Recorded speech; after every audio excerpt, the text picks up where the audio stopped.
The late afternoon sun slanted weakly through the fog-smeared windows of Paddington Station, catching on the brass fittings of the old-fashioned departure boards. Lord Peter Wimsey stood near Platform 7, his umbrella hooked neatly under one arm, a small leather case at his feet. He was surveying the train to Harwich with a look of mild disapproval, as if the entire railway system had personally offended him. "I cannot help but observe," he murmured to himself, in a voice audible enough to draw a glance from a passing porter, "that the Great Western's punctuality resembles more closely the tides than a clock. One might plan a murder more reliably than one might plan a luncheon using these timetables." His sharp blue eyes, quick to notice the absurd, had already detected a dozen irregularities that would escape a casual observer. The train itself, an old, coal-smelling engine with varnished wood and leather upholstery, looked innocuous enough. Yet the ticket inspector, a brisk woman with spectacles too large for her face, was circling the compartments with the air of a vicar who has just discovered a parishioner asleep in the vestry. Wimsey stepped forward to present his ticket and caught the inspector's hand as she attempted to tear it. "Pray, madam," he said, with a polite but pointed frown, "one might wish to avoid mutilating paper evidence until the train is safely in motion. One never knows what—" He paused, considering his own words. "What complications may arise?" The inspector blinked, not entirely sure whether she had been admonished or complimented. With a faint sigh, she tore the ticket, leaving Wimsey with a neatly jagged stub. He inspected it thoughtfully, as though the perforation might conceal a hidden message from some arcane intelligence service. It was precisely at that moment that the first peculiar incident occurred. From a second-class compartment, a muffled shriek, sharp and unnervingly deliberate, tore through the clatter of the station. Passengers turned, half in alarm, half in irritation. A woman with a small terrier clutched her lap nervously. Wimsey, who had already begun to note the subtleties of the compartment's interior, the misaligned curtains, the slight wobble in a polished table leg, the manner in which the upholstery smelled faintly of lavender despite the station's soot, smiled ever so slightly. "Ah," he said to no one in particular. "We have commenced. A shriek is always preferable to a whimper, though both can be most informative." He strode lightly toward the source, pausing only to note the passengers' expressions: shock, curiosity, and that peculiar mixture of denial and interest which always attends unexpected distress in public spaces. The compartment door was ajar. A man, rather portly, with a mustache that twitched nervously, was standing by the window, peering out with the guilty air of someone who had just misplaced something of tremendous value. On the seat lay a torn railway timetable, apparently ripped in haste, and beside it, a small crumpled envelope. Wimsey's eyes flicked to the envelope, then to the man. "Pardon me," he said with the faintest lift of one brow, "but one hopes that neither the timetable nor your expression are intended as threats to the public decorum, which I assure you is easier to uphold than a timetable on this line." The man stammered something unintelligible. Wimsey, with the patience of a cat regarding a particularly dull bird, retrieved the envelope. It was unremarkable at first glance, cream-colored with a handwritten address, but the way it had been folded suggested a hurried attempt at concealment. Then the clock above the platform struck. Not the expected 3:30, but 3:37. A subtle dissonance, barely perceptible, yet to Wimsey it rang like a bell tolling in the wrong cathedral. He glanced around, noting the passengers' confused murmurs. The train itself seemed to lurch with a peculiar hesitation, as if time itself had stumbled.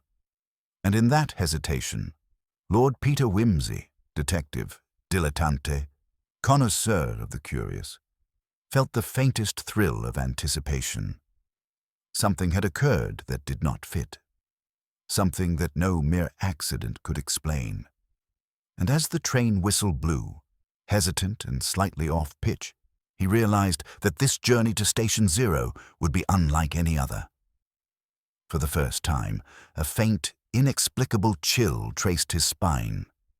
Not the chill of fog or coal smoke, but of intent, deliberate, unseen. Lord Peter Wimsey smiled, ever so slightly, and murmured, "Time, my dear friends, is not always what it seems, and neither, I suspect, is anyone aboard this train." Lord Peter Wimsey did not immediately pursue the unfortunate gentleman with the crumpled envelope. Instead, he allowed the train to begin its slow, rattling departure from Paddington, noting with professional interest the manner in which the compartments seemed to vibrate slightly with each judder of the wheels.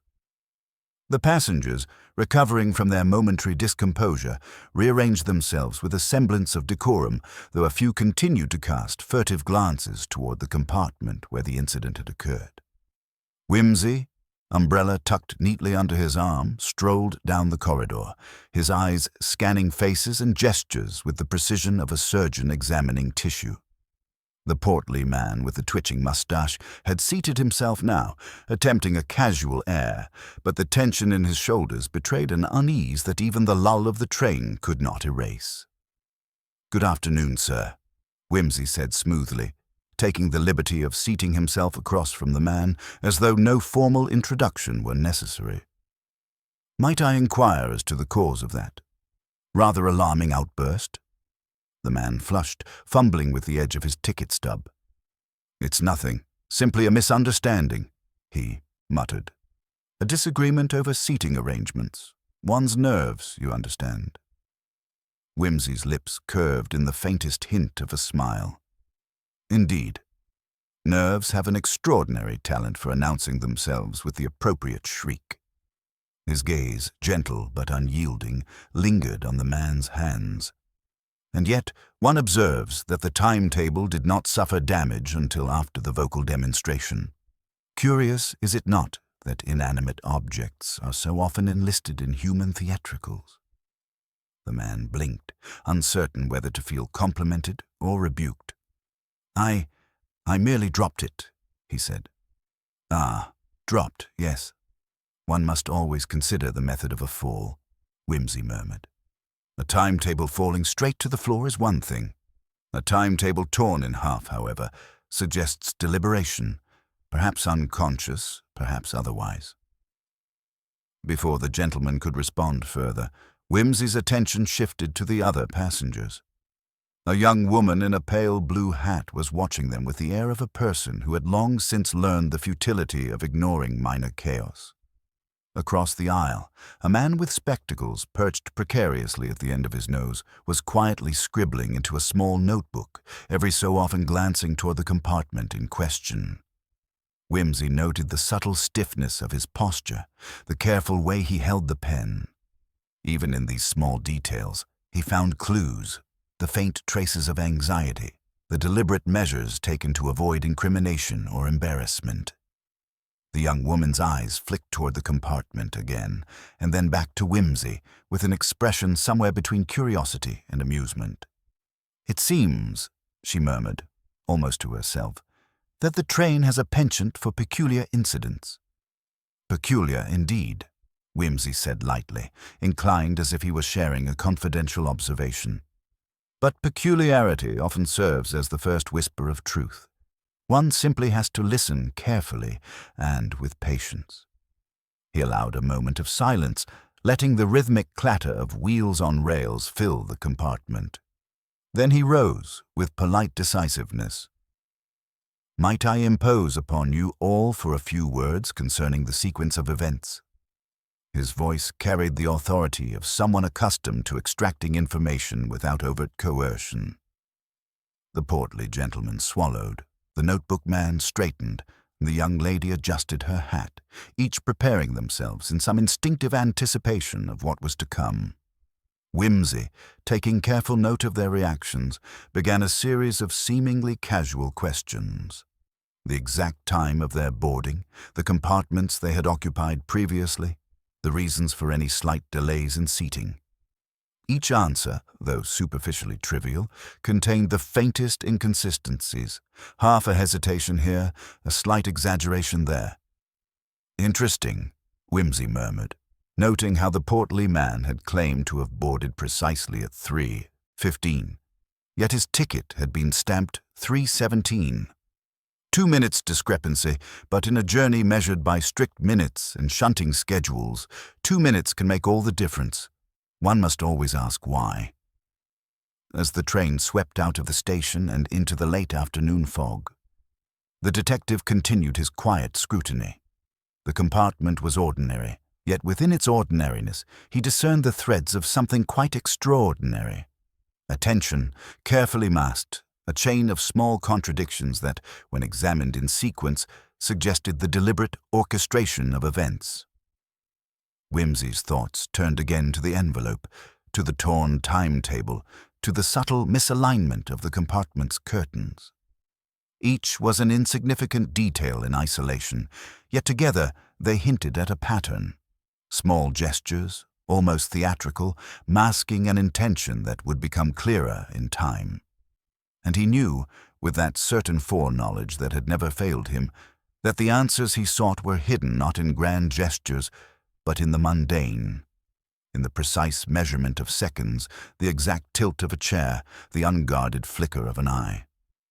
By the time the train rumbled past the outskirts of London, Whimsy had assembled in his mind a preliminary map of the incident, the who, the when, and the where.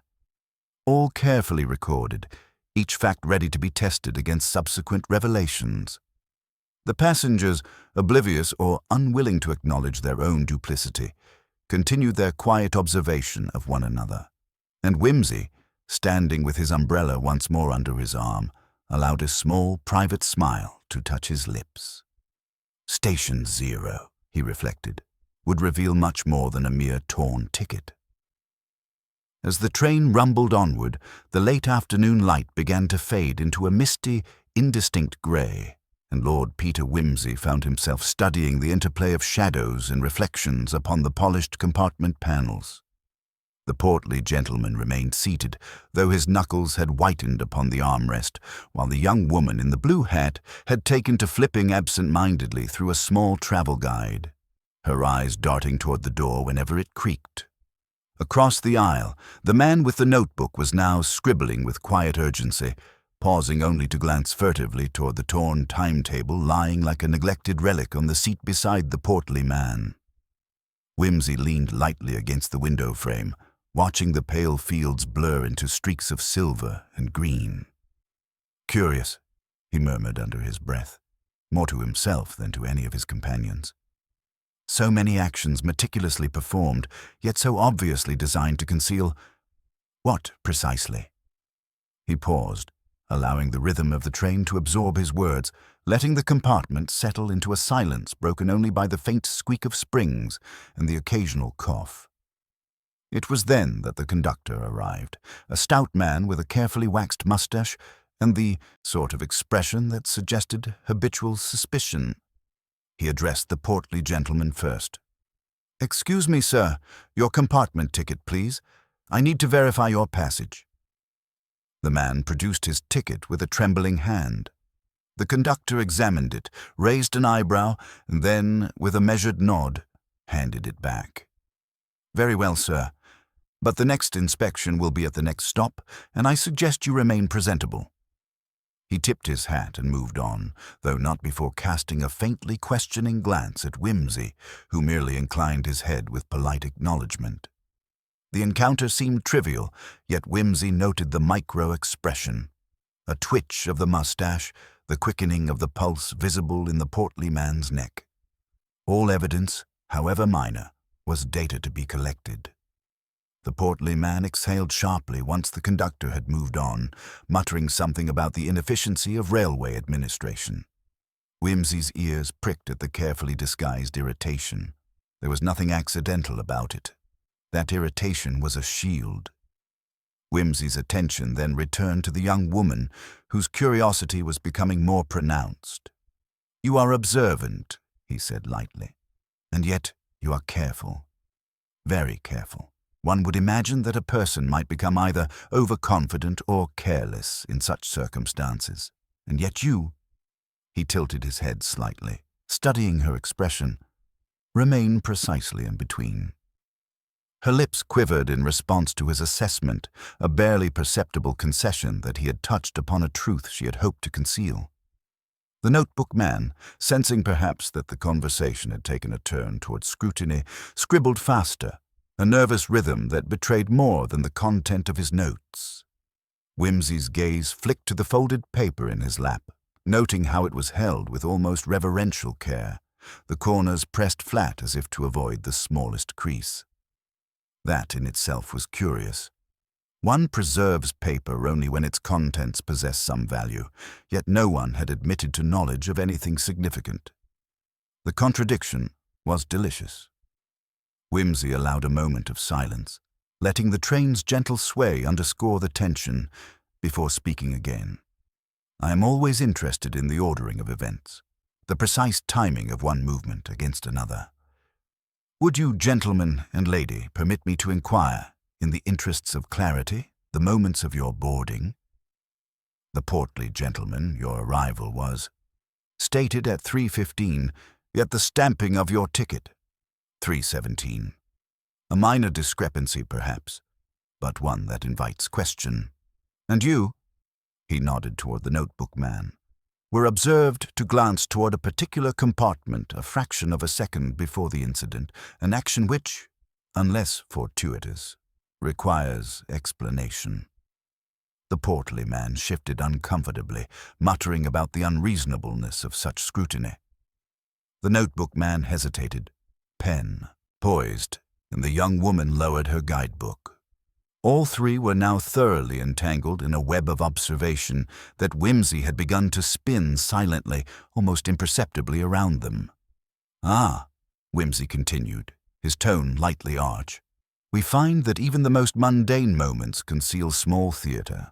A torn timetable, an envelope hurriedly concealed, glances stolen, expressions controlled. Each is a step in a choreography whose purpose is, at first, inscrutable."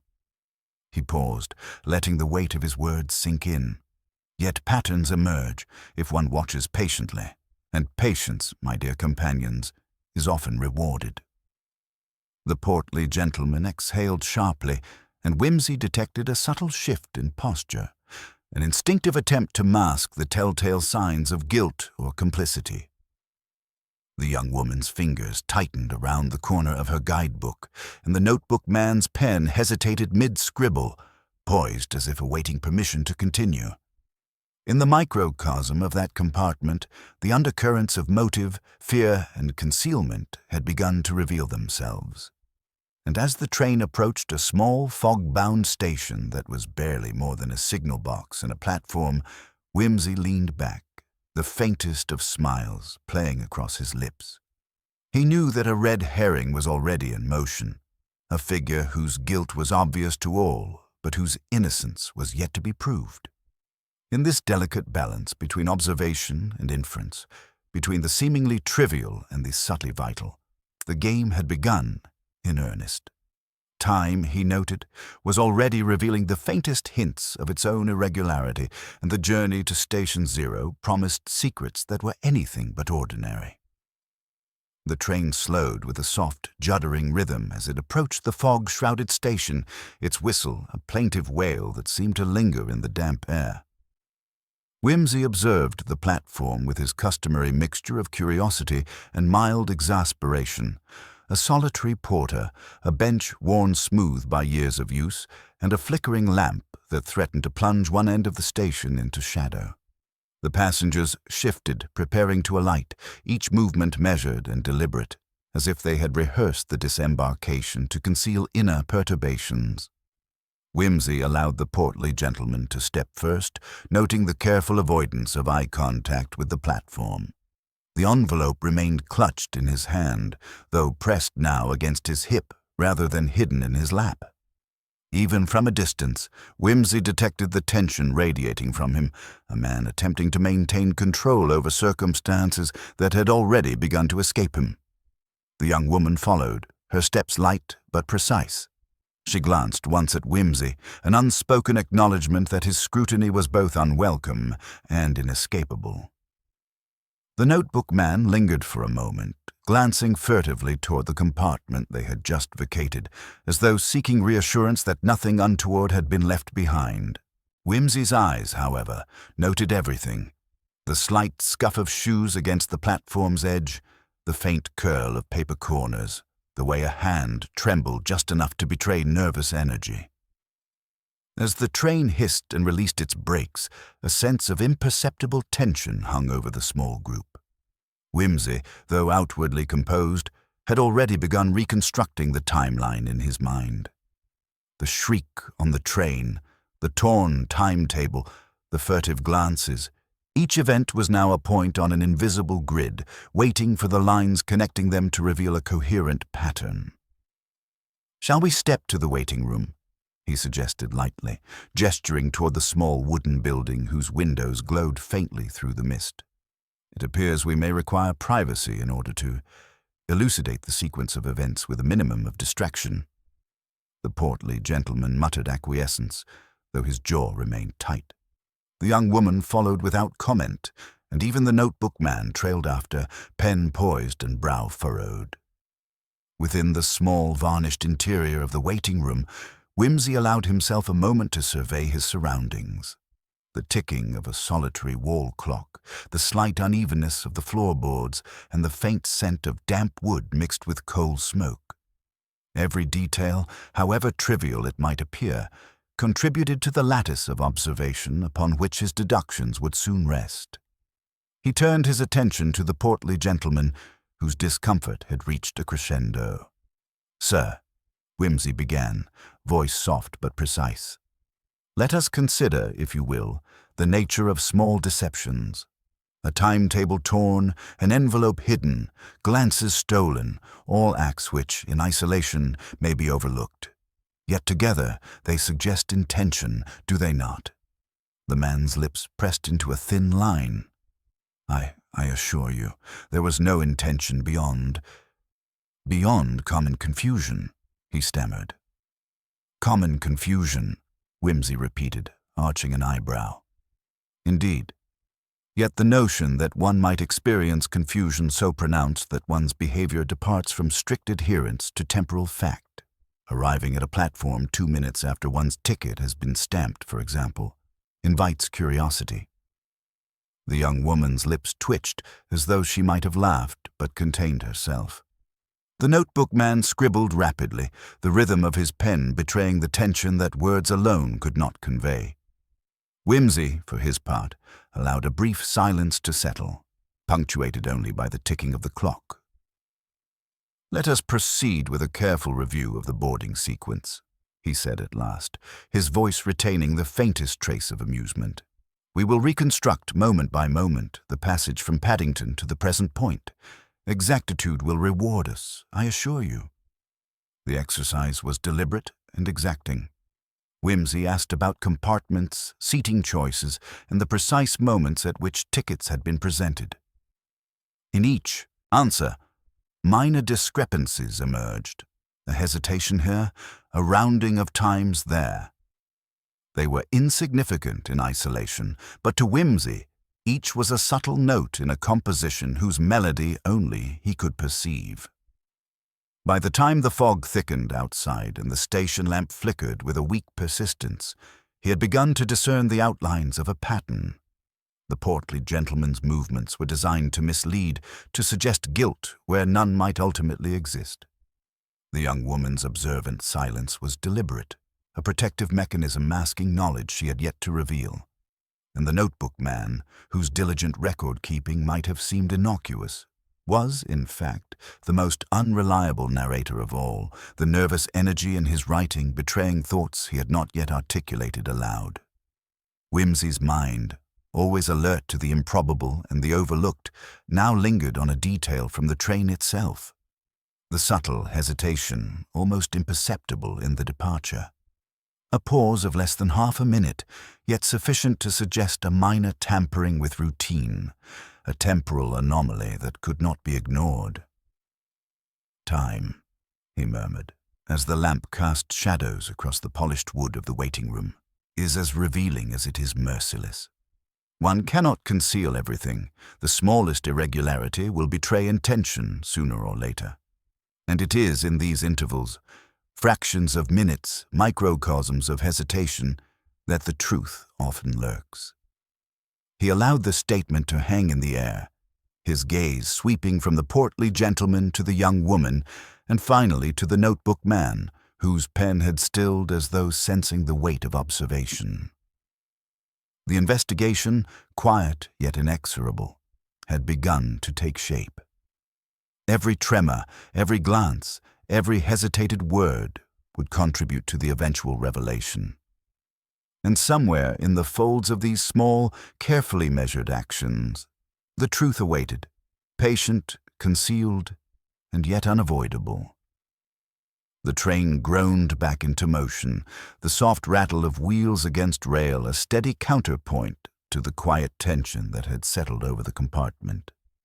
Whimsy remained standing, umbrella still under his arm, his gaze moving seamlessly between the three passengers as though he could read their inner thoughts as easily as the itinerary of the journey. He allowed them a moment of apparent privacy, though in truth he had already catalogued every micro-expression, every subtle shift in posture, and every hesitation in speech that might later prove significant. The portly gentleman's hand drifted repeatedly toward the envelope, as if seeking reassurance that it remained intact. Whimsy's eyes followed the movement, noting that it was now slightly creased, the fold more pronounced than before. "One sees," he murmured softly, "how the mere act of possession alters a thing, as if anxiety itself imprints upon paper. Curiously revealing, is it not?" The young woman adjusted her gloves, fingers lingering over the seams as though checking for invisible marks or stains. Her composure was exemplary, yet Whimsy detected the faintest tremor in the movement, a subconscious admission of unease. "Observation, miss," he prompted lightly. "Chadwick," she replied. "Emily Chadwick." "Ah, Miss Chadwick," Whimsy said, inclining his head. "And you, I suspect, are quite adept at noticing the details others overlook. A skill that, I assure you, is most useful on journeys of this rather eventful nature." He allowed the compliment to hang in the air, noting the brief upward flicker of her eyebrows, the half-smile quickly suppressed. The notebook man finally spoke, pen poised but idle. "I am Harold Fincher," he said, voice taut, "and I do not see how any of this is relevant." "On the contrary, Mr. Fincher," Whimsy replied, tone light yet pointed, "relevance is often the result of careful observation, not the declaration of the observer. I assure you the smallest discrepancy, such as the precise moment a ticket is stamped or the angle at which a timetable lies, may prove pivotal." The three passengers exchanged uneasy glances, and Whimsy's eyes sparkled with quiet amusement. Here was the first thread, taut and quivering in a tapestry that would soon reveal far more than they intended. As the train continued its measured advance, a soft, almost imperceptible sound came from the compartment behind them, a subtle shift of feet, the faint scrape of metal against wood. Whimsy's ears, trained to detect the most trivial anomalies, twitched. He turned slightly, his gaze sweeping the corridor, but saw nothing. The train's motion had masked the source of the sound. Yet he made a mental note. Even now, the echo of a small irregularity could prove decisive. Whimsy's attention returned to the portly gentleman. "Sir," he said in his most courteous and deliberate manner, "let us examine the matter of your envelope. I'm intrigued, as you might imagine, by the urgency with which it was concealed. Would you care to disclose its contents, or at least the purpose of its transport?" The man's knuckles whitened again. It is merely a private correspondence," he said, voice tight, almost defensive. "Nothing more than that." Private correspondence, yes. A phrase that conveys security, yet often conceals intention, Whimsy observed lightly. "I am, of course, a strong advocate of privacy. Nonetheless, one must consider the manner in which privacy is maintained. Secrecy by design or secrecy by accident." The young woman, Miss Chadwick, interjected softly, though not without a trace of hesitation. Perhaps it is merely that he wishes to avoid embarrassment. That seems reasonable. Reasonable, Whimsy repeated, tilting his head.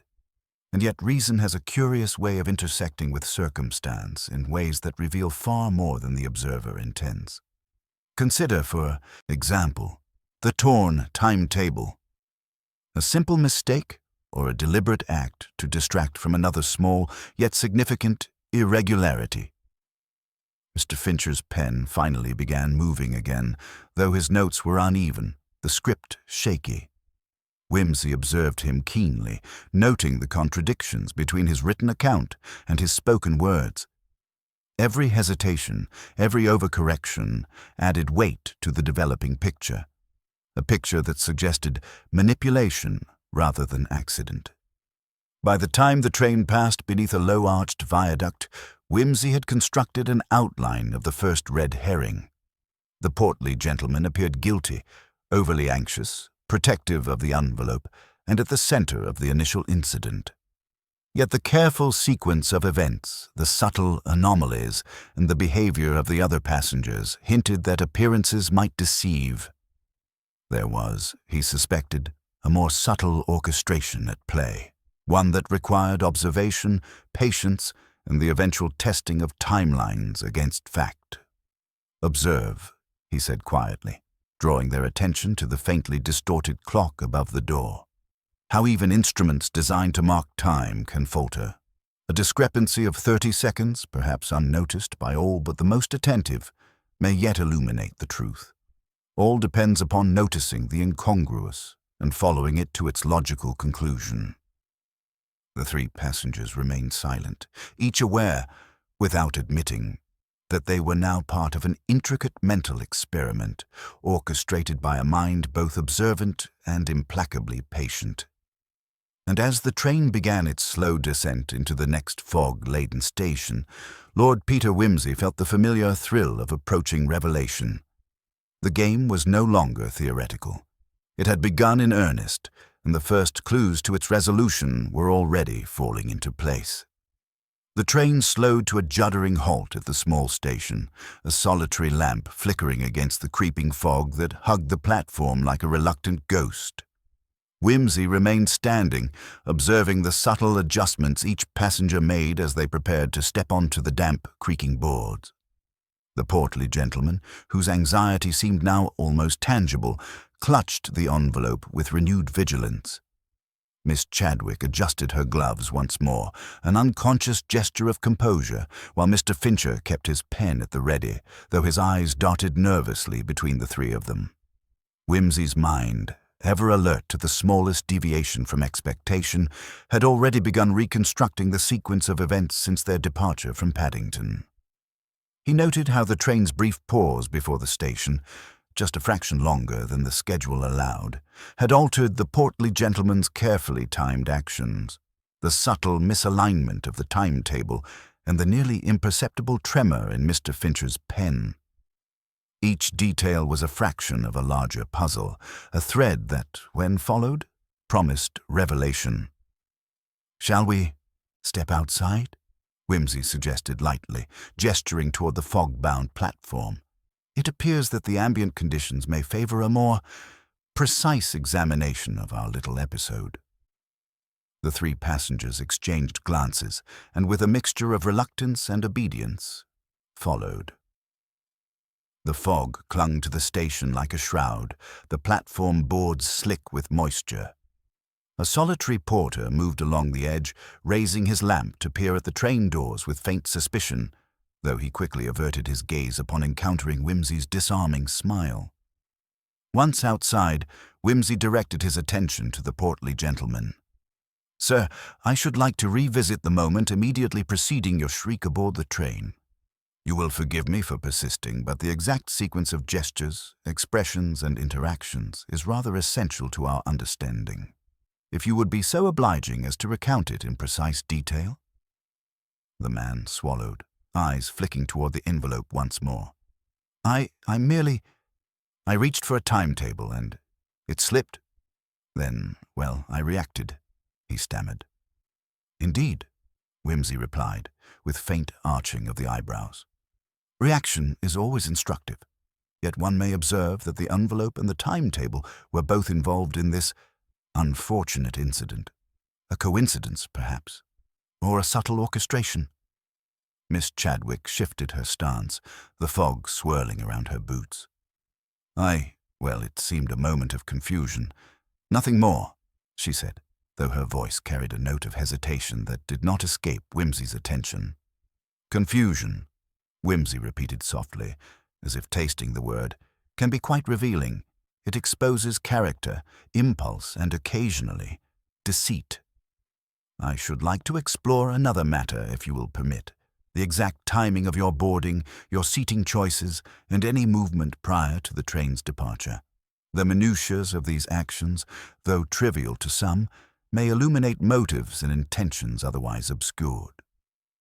The three passengers gave their accounts, careful, deliberate, and yet subtly inconsistent. The portly gentleman hesitated on the moment he claimed to have reached for the envelope, and Whimsy noticed a discrepancy of nearly 30 seconds between his description and the time the ticket had been stamped.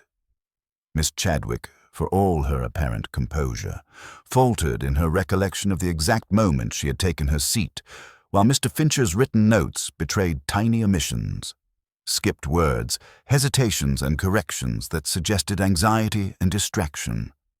Whimsy leaned slightly closer to observe the portly gentleman's hands, noting the faint crease along the edge of the envelope.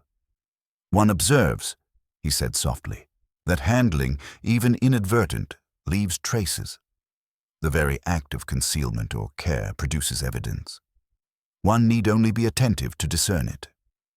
A faint gust of wind shifted the fog along the platform, revealing the uneven stonework beneath their feet. Whimsy's gaze followed the irregularities, then returned to the passengers.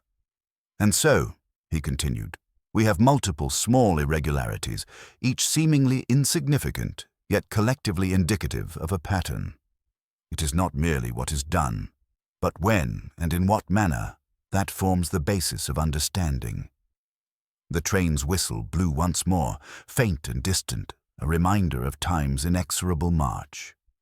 Whimsy allowed a brief pause, letting the sound mingle with the soft drip of condensation from the station roof. The subtle music of temporal anomalies, minor gestures, and concealed intentions was beginning to coalesce into something comprehensible if one knew precisely how to observe.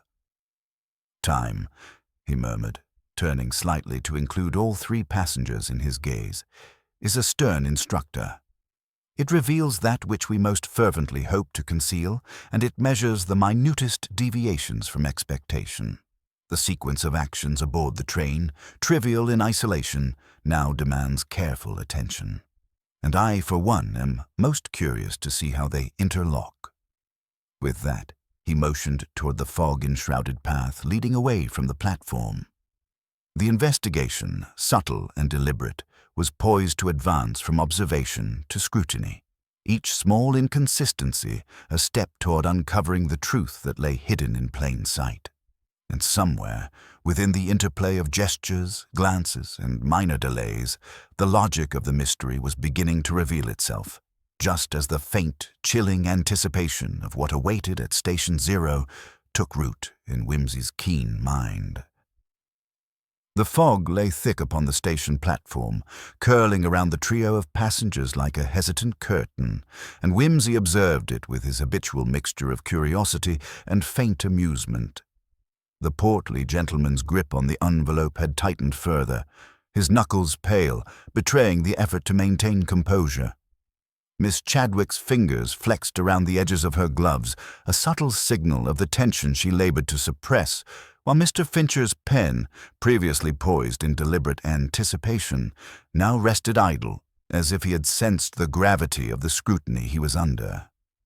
Whimsy, umbrella still tucked neatly under his arm, allowed the silence to linger just long enough to draw attention to itself.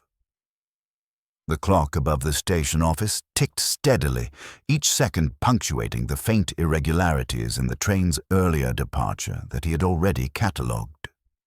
He had begun to reconstruct the chronology with careful precision. The moment of boarding, the handling of tickets, the brief hesitation of the engine before leaving the previous station, and, most importantly, the sequence of events surrounding the shriek and the torn timetable. Each anomaly, trivial in isolation, had now begun to suggest intentionality. "Let us walk," Whimsy suggested, inclining his head toward the narrow path leading from the high platform toward the low-arched viaduct. A perambulation often encourages recollection, and one's mind may clarify facts when the body is allowed the liberty of motion. The portly gentleman moved stiffly, as though the act of walking itself required negotiation. Miss Chadwick followed with measured steps, her eyes occasionally flicking toward the envelope, while Mr. Fincher trailed slightly, notebook clutched with the air of someone determined not to miss a single nuance.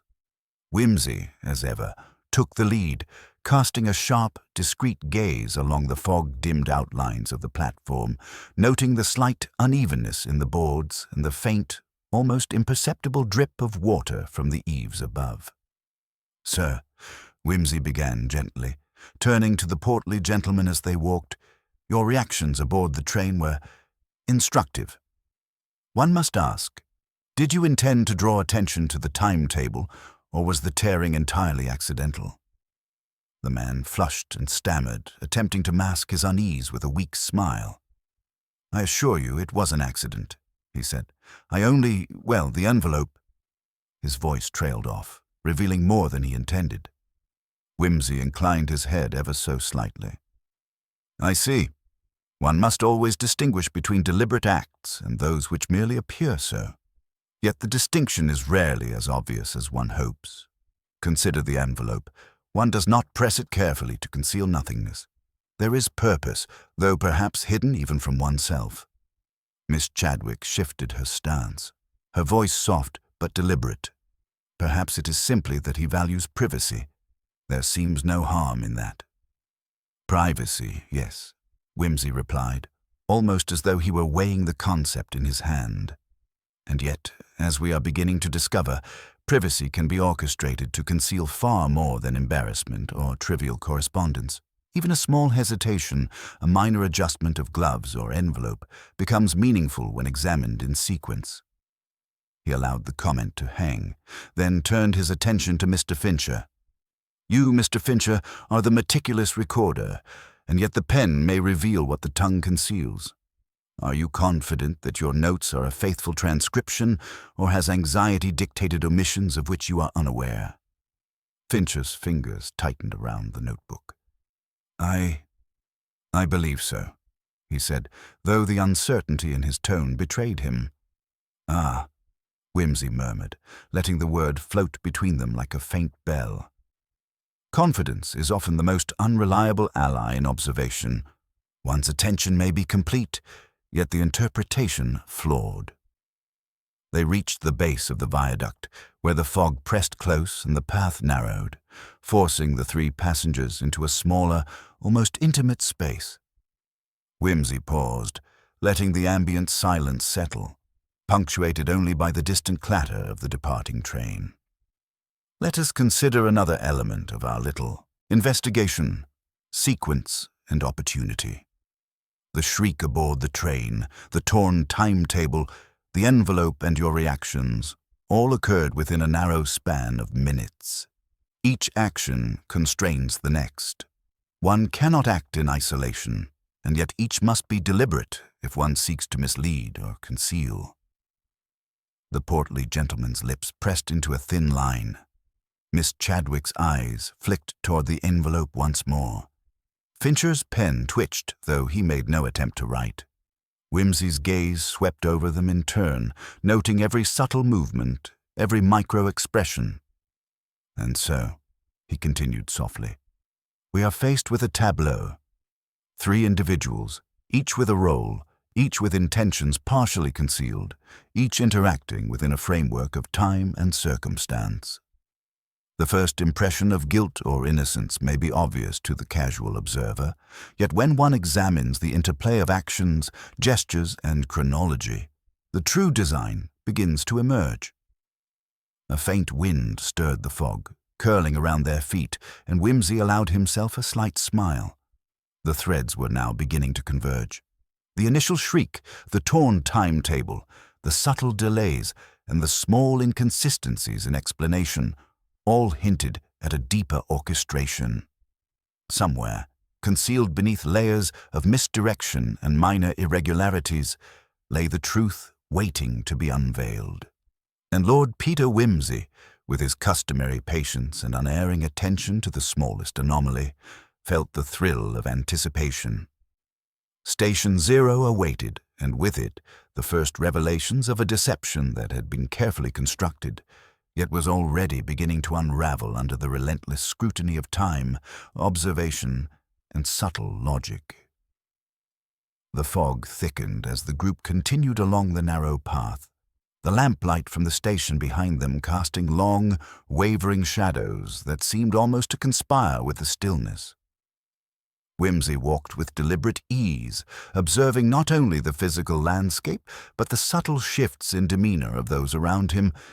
Each gesture, each pause, each fleeting expression was a data point in a tableau he was quietly assembling, a silent map of intent, hesitation, and concealment. The portly gentleman, whose anxiety had become almost tactile, adjusted the envelope repeatedly, pressing it against his chest as though it contained a burden far greater than correspondence.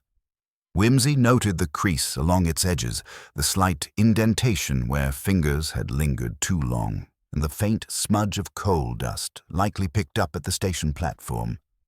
"Curious," he murmured, his voice low enough that only he seemed to hear, "how the mere act of handling may leave traces the mind cannot entirely suppress." Miss Chadwick walked with measured steps, her eyes occasionally darting toward the envelope and then quickly away, a subtle tension in her posture that suggested an instinctive awareness of significance.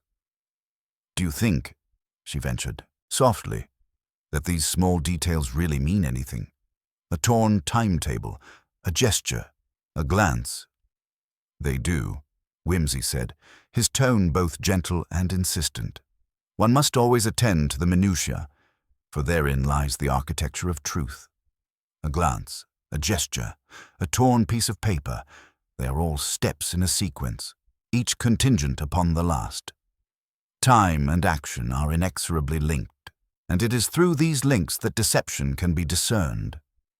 Mr. Fincher, who had remained quiet for several minutes, finally spoke. "But how are we to know what matters? What is relevant and what is just happenstance?" Whimsy turned to regard him, expression lightly arch. "Ah, Mr. Fincher, therein lies the skill of the observer. Relevance is discovered not by assuming importance, but by testing it against the framework of time and circumstance. What appears trivial in isolation may, when positioned correctly within a sequence, become the pivot upon which the entire narrative turns." The portly gentleman flinched slightly at the words, the envelope shifting in his grasp. Whimsy's sharp blue eyes noted the movement and filed it away, alongside the tremor of the man's voice, the almost imperceptible twitch of his right hand, and the hurried adjustment of his hat. "And so," Whimsy continued, "we approach a point where observation itself begins to apply pressure. The minor inconsistencies of memory, action, and expression are now converging. Each of you has performed acts which, while ostensibly accidental, betray the influence of intention." They rounded a slight bend in the path, and Whimsy's attention was caught by a small, unremarkable detail. A stone, partially dislodged from the edge of the path, bearing a faint smear of mud. He stooped momentarily, tracing it with a finger. "See here," he said, straightening, "the evidence of movement. A foot, perhaps hurried, disturbed this stone and left its mark. One cannot claim ignorance of one's passage. Time leaves traces, and traces reveal sequence." The portly gentleman's face paled slightly, and Miss Chadwick's gaze shifted, lingering on the stone with an intensity that suggested recognition. Even Mr. Fincher's pen twitched involuntarily in his notebook, though he did not write. Whimsy allowed a brief pause, letting the realization settle upon them.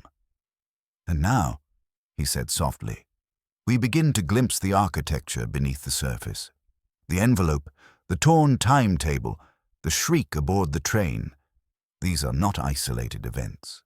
They are carefully choreographed steps designed to mislead the casual observer and conceal the truth. Yet every step leaves a trace, every gesture an imprint, and every deviation from routine provides a thread that may be followed to its source." The fog shifted again, curling around their feet and rising like a slow tide, and Whimsy's eyes swept the path ahead with quiet satisfaction. The first red herring had been identified, yet he knew with certainty that the apparent culprit was not the end of the story. There were layers still concealed, subtleties yet to be revealed, and the full measure of intention still hidden behind carefully cultivated appearances. With a faint, almost imperceptible smile, Whimsy adjusted his umbrella and gestured for the group to continue. The path led steadily toward the outskirts of the station, the muffled sound of the departing train fading behind them. And in that quiet progression, with each step measured against time and each action recorded against circumstance, the game advanced, minute by minute, subtlety by subtlety, toward the ultimate unveiling that awaited them at Station Zero. The path widened slightly as they moved away from the station, the fog thinning just enough to reveal the contours of the low-lying hills beyond. Whimsy allowed the silence to stretch, listening not only to the faint squelch of boots upon the damp earth, but to the subtle cadence of human behavior, the small hesitations, the quickened steps, the nervous adjustments that spoke volumes without words. Each passenger revealed themselves, in part, by what they could not entirely conceal. The portly gentleman's hand lingered over the envelope, fingers curling and uncurling as if attempting to repress some internal anxiety. Miss Chadwick's posture remained impeccable, yet Whimsy noted the slight forward tilt of her head when the man's attention wavered, an almost imperceptible clue to her awareness of his mental state. Mr. Fincher's notebook, finally opened again, held lines of precise, deliberate script, yet occasional corrections betrayed the intrusion of uncertainty. "Sir," Whimsy said softly, addressing the portly gentleman, "let us examine the chronology once more. The moment of your boarding, the sequence of seating, the shriek, the torn timetable. Each is a link in a chain. Yet chains are only as strong as their weakest link, and I'm most intrigued to determine where the fracture lies." The man swallowed visibly, muttering something inaudible. "It was only a momentary lapse," he said finally, attempting to sound dismissive. "Ah, but it is precisely these momentary lapses which reveal intention," Whimsy replied, inclining his head. "A gesture made too quickly, a hesitation too long, a glance too often. Each betrays something that words might otherwise conceal.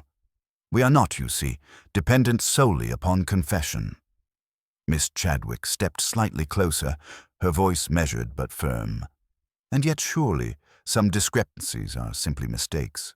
Small lapses do not necessarily indicate design." "Quite so," Whimsy agreed, almost conspiratorially, "if they were isolated. But here, my dear Miss Chadwick, we encounter a series of minor anomalies. Each is individually plausible. Together they form a pattern, a rhythm of action that is unlikely to be coincidental. Patterns, when assembled correctly, reveal more than the casual observer might imagine." Mr. Fincher scribbled quickly, though Whimsy's scrutiny seemed to slow him, as if he feared writing the wrong thing. "But if this is a pattern," he asked, looking up, "how are we to know which actions are relevant and which are not?" Whimsy's gaze settled on him, mild amusement flickering in his eyes. "Relevance," he said, "is discovered not through assumption, but through correlation. Each act must be measured against the others, each hesitation weighed against the timing of a gesture, the precise moment at which an object is handled or a glance exchanged. One cannot discern causality in isolation. Only in concert does it reveal itself." The portly gentleman's hand twitched at the envelope once more. Whimsy noticed the faint indentation of his fingers along the edge, suggesting repeated handling. He also observed a subtle change in the man's breathing, a slight irregularity that coincided with the moments when attention was drawn toward the envelope or the torn timetable. "Consider the envelope," Whimsy said softly, lifting it gently from the man's grasp. "It has been pressed, folded, and adjusted countless times. Such care implies significance beyond mere correspondence, and yet the very act of concealment leaves traces, creases, pressure marks, perhaps even smudges unnoticed by the untrained eye. These, Mr. Fincher, Miss Chadwick, are far from trivial. They are, in fact, the very language of intention." Miss Chadwick glanced at the envelope, then back to Whimsy. "And you believe this language will tell us what happened aboard the train?" "I do," Whimsy replied, eyes scanning the surrounding path with a faint sparkle. "Every hesitation, every movement, every micro-adjustment speaks. The shriek, the torn timetable, the precise moment of boarding, they are all sentences in a story that only careful observation can decode.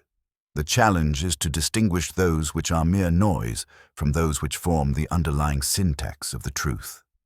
They walked a few more paces, the fog curling around their boots and dampening the sounds of their movement. Whimsy's mind worked steadily, assembling the sequence of micro-events into a coherent framework. The first shriek, the envelope's handling, the minor delay in the train's departure, and the subtle gestures of the passengers themselves. "And now," he said, his voice calm but charged with quiet authority, "we have sufficient data to begin testing the alibis.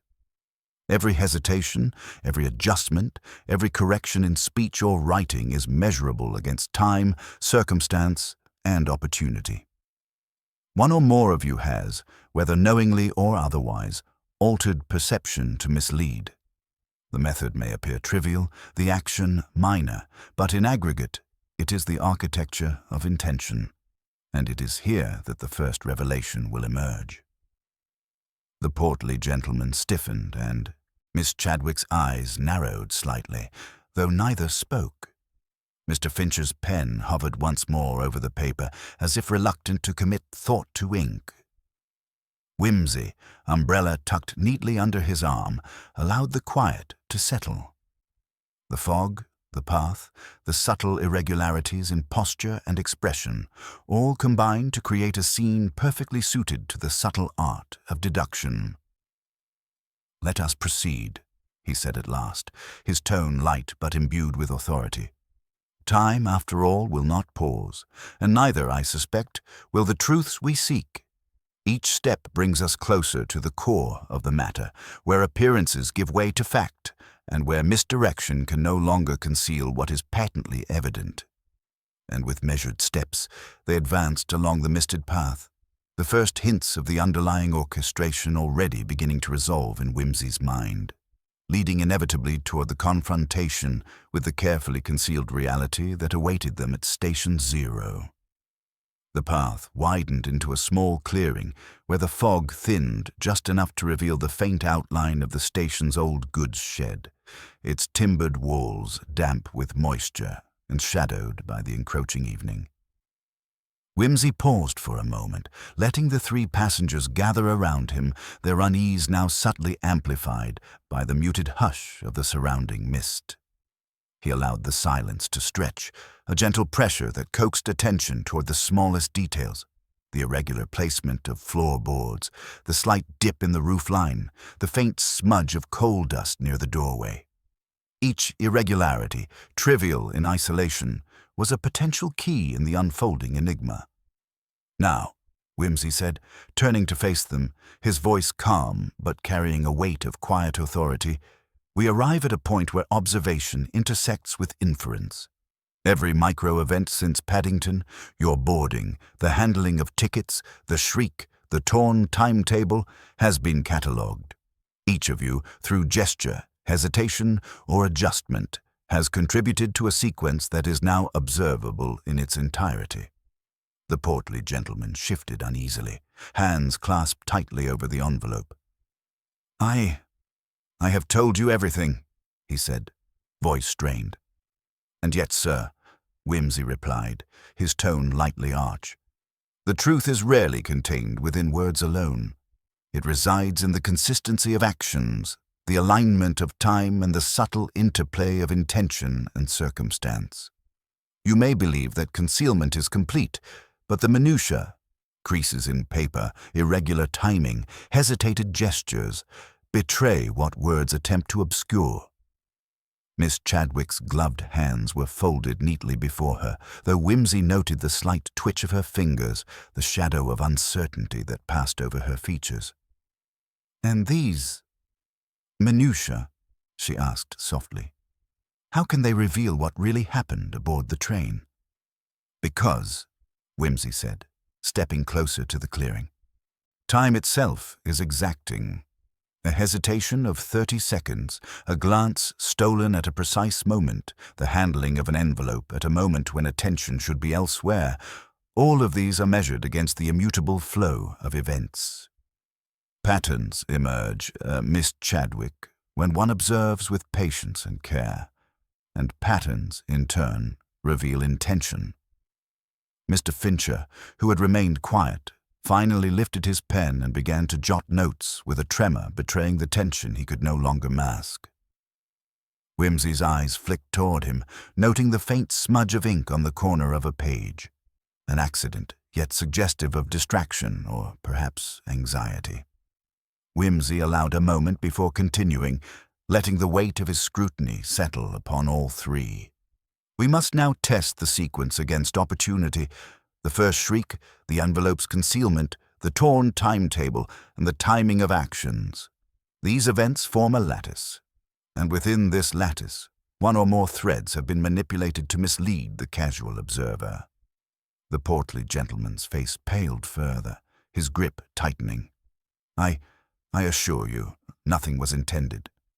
"Intent, sir, need not be conscious to be revealing," Whimsy said gently. "Even unintentional acts, when arranged within a framework of opportunity and circumstance, betray more than the observer might imagine. It is the interaction of time, space, and action that illuminates truth. And it is here, within this clearing, that the first crucial alignment becomes apparent." He gestured subtly to the footprints pressed into the damp earth, noting how they intersected and overlapped.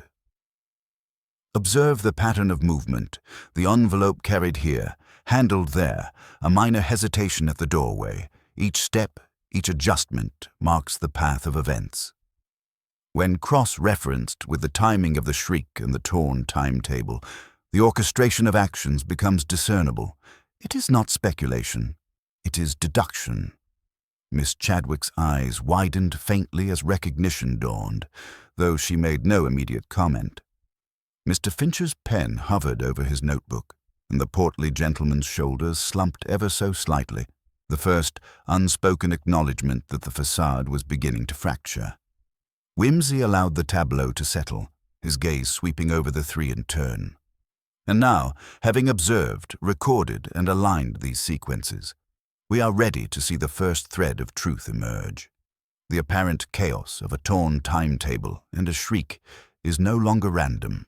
The lattice of actions has revealed itself, and within that lattice, the initial misconception, the first red herring, is poised to be corrected. The fog shifted again, curling around their feet in the low beams of light, and Whimsy's lips curved in the faintest of smiles.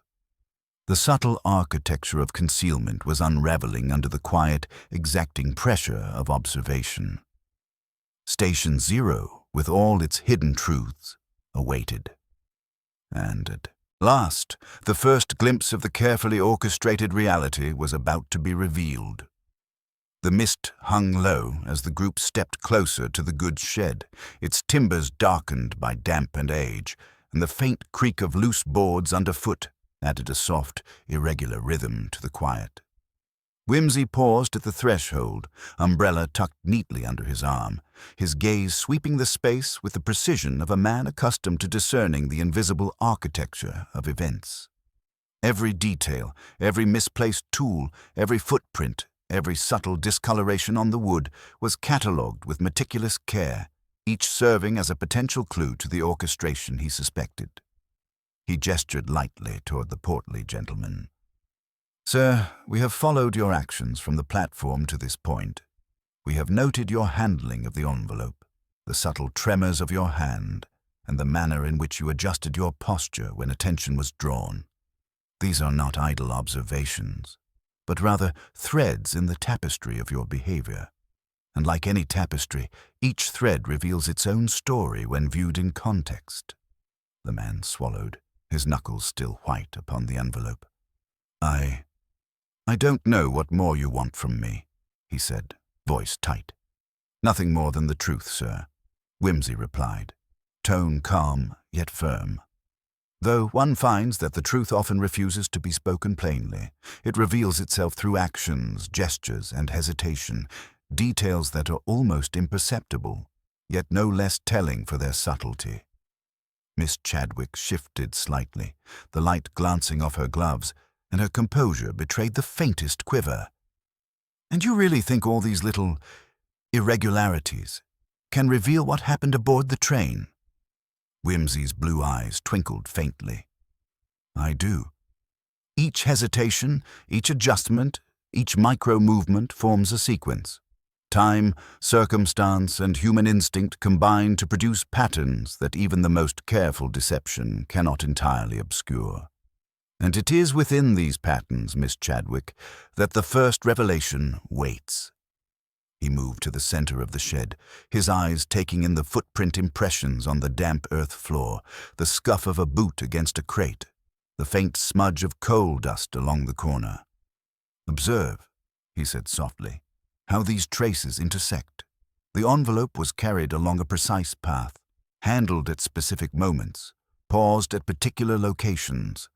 Cross-reference these movements with the timeline of events on the train, and we begin to see alignment, or in this case, misalignment, between claimed actions and reality." Mr. Fincher, who had been silent, scribbled furiously, though Whimsy noted the erratic motion of his pen and the occasional smudge as he pressed too hard. "Patterns, then," he murmured, "emerge from these small, almost inconsequential acts." "Precisely," Whimsy said. "The shriek, the torn timetable, the envelope's concealment. Each is an act, a statement, a gesture. Isolated, they may seem random. Together, they are a design, one that can mislead if viewed superficially. Yet every design leaves a trace, and it is these traces that allow deduction to operate with precision." He turned to the portly gentleman once more. "Sir, the first red herring, which you have unwittingly embodied, is not in fact the origin of deception, though appearances might suggest it. The misalignment between your actions, your stated sequence, and the physical evidence of the train car creates the illusion of culpability.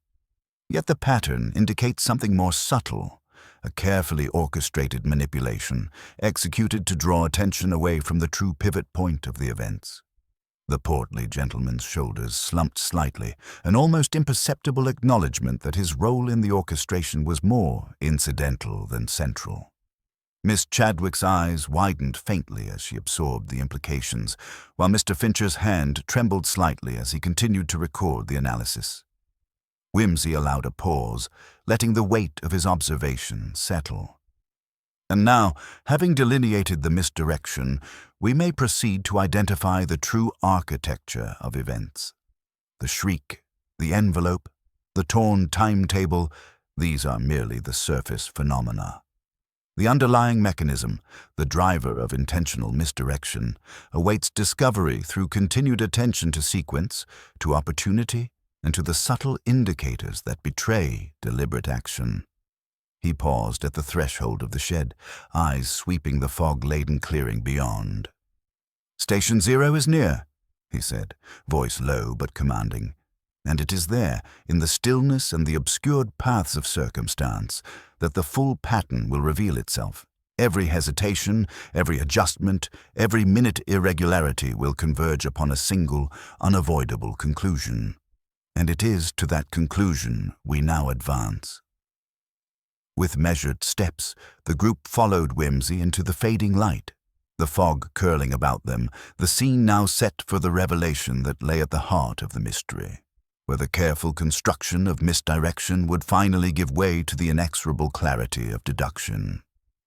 The clearing ahead narrowed once more, as the path curved toward the edge of the station grounds, the fog parting just enough to reveal the faint outlines of Station Zero. Its platform nearly deserted, the station clock glowing dimly through the mist. Whimsy paused, umbrella in hand, and allowed his gaze to sweep the scene with deliberate thoroughness. Every shadow, every irregularity in the platform boards, every subtle echo carried significance. The stage was prepared for observation and revelation alike. He turned to the three passengers, his expression calm yet charged with the unmistakable authority of deduction. We have now traced the sequence from Paddington to this point with precision. The initial shriek aboard the train, the handling and concealment of the envelope, the torn timetable, and the subtle hesitations of each participant. These form a lattice of actions and intentions. What appeared chaotic is in fact highly structured, albeit designed to mislead. The portly gentleman shifted uneasily, lips pressed thin. I still don't understand. If I'm not the guilty party, then who is? Whimsy inclined his head, eyes glinting with that faint arch humor he so often employed. Patience, sir. The architecture of deception is rarely apparent at first glance. One must test each alignment against opportunity, sequence, and human motive. And in doing so, the true pivot, often hidden in plain sight, begins to assert itself. Miss Chadwick's fingers tightened over the edges of her gloves. And this pivot, it's someone we know. Indeed, Whimsy replied.